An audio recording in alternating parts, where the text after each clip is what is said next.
ચોથા મુદ્દાની વાત કરીએ તો સુરતના પાસોદરા વિસ્તારમાં એક ચોંકાવનારી ઘટના સામે આવી છે।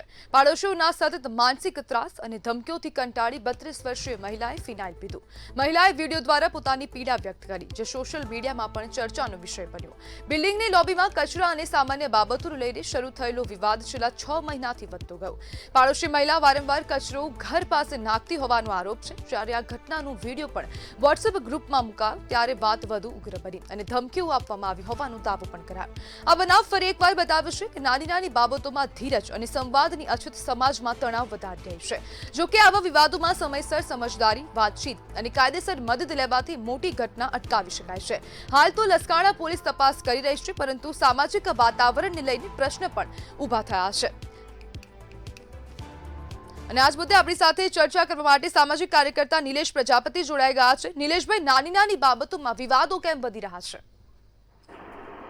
જી ચોક્કસથી આપે જે પ્રકારે વાત કરી કે સુરતના અમારે પાસોદરામાં આ પ્રકારની એક શર્મસાર ઘટના સામે આવી છે અને આ ઘટનાનો વિડીયો મને પણ મીડિયાના માધ્યમથી અને સોશિયલ મીડિયાના માધ્યમથી સામે આવ્યો। ત્યારે ખરેખર આ ભારત દેશ આપણે જ્યારે વસુદેવ કુટુંબકમની વિચારધારા સાથે વરેલા હોઈએ અને આપણે ગુજરાતીમાં તો કહેવત છે કે પહેલો સગો પાડોશી। હવે આ ઘટનાનું સમગ્ર જો નિરીક્ષણ કરવામાં આવે તો ક્યાંક ને ક્યાંક આપણને એવું જાણવા મળ્યું છે કે આ સમગ્ર ઘટનામાં પાડોશી ધર્મ નિભાવવામાં બંને પક્ષ તરફથી નિષ્ફળ રહ્યા છે। એકબીજાની સમજણ અને ધીરજના અભાવે જે પ્રકારની ઘટનાએ અંજામ લીધો છે એ બેને ફિનાઇલ ગટગટાવી ગયા। હાલ તો એની પરિસ્થિતિ સ્થિર છે એવું જાણવા મળ્યું છે, પણ ક્યાંક ને ક્યાંક પાડોશી ધર્મ જે નિભાવવાની વાત છે, એકબીજાને સમજવાની વાત છે, એકબીજા સાથે બાંધછોડ કરવાની વાત છે, એમાં આ બંને પાડોશીઓ નિષ્ફળ ગયા હોય અને આ પ્રકારની જે માનવતાને શર્મસાર કરે એવી ઘટના સામે આવી છે। ત્યારે વધારે તો સમજવા જેવી વાત એ છે કે ફિનાઇલ ગટગટાવી લેવું એ તો કોઈ સમજદારી ભરી વાત નથી। જો આપને કોઈ વધારે પડતી સમસ્યા હોય તો ચોક્કસથી પોલીસ સ્ટેશને જઈ પોલીસ ફરિયાદ, કાયદો અને વ્યવસ્થાનું શરણું લેવું જોઈએ।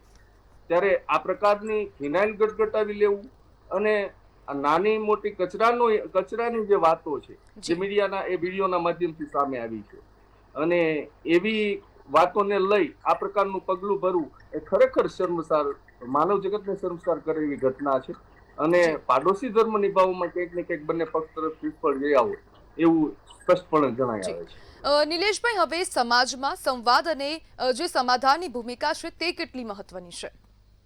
જી ચોક્કસથી મેં કીધું ને કે એકબીજા સાથે સંવાદ કરવો એ ખૂબ જરૂર છે। આ પ્રકારના વિવાદ ઉભા કરવાને બદલે એકબીજા સાથે સંવાદ કરે, એકબીજાને સમજે, એકબીજાની વાતને સાંભળે, એકબીજાની તકલીફોને ધ્યાને લઈ અને પોતાના વર્તનમાં ફેરફાર કરે તો ચોક્કસથી આ પ્રકારની ઘટનાઓને, આ પ્રકારના વિવાદને જો અટકાવવો હોય તો સંવાદ એ સર્વશ્રેષ્ઠ ઉકેલ છે, જે આપની વાત સાથે હું સંપૂર્ણપણે સહમત છું। નિલેશભાઈ, સંવાદના સિવાય પણ કેટલાય પરિબળો જવાબદાર હોય છે આવા એક વિવાદોના કારણે। તો હવે જે પાડોશી જે છે તો તે લોકોના સંબંધોમાં સહનશક્તિ હવે કેમ ઘટી ગઈ છે? જી ચોક્કસથી એ પણ આપની વાત સાથે હું સહમત છું કે સંવાદ કરવો, આ સિવાય કોઈ તકલીફ હોય તો તમે કંઈ ધારી લેવું એના કરતા પૂછી લેવું એ વધારે બેટર ઓપ્શન છે કે શા કારણે આવું થાય છે। કંઈ એમના મનમાં કંઈ મતભેદ હોય તો એમને પણ દૂર કરીને આ પ્રકારની મોટી દુર્ઘટનાઓ અથવા આ પ્રકારની શર્મસાર ઘટનાઓને અટકાવવાનો જો ચોક્કસ પ્રયાસ કરવામાં આવે તો ઘણા બધા ફાયદા થઈ શકે છે અને આ પ્રકારની ઘટનાઓને અટકાવી શકાય છે। જી બિલકુલ નિલેશભાઈ, જોડાવા બદલ આપનો આભાર।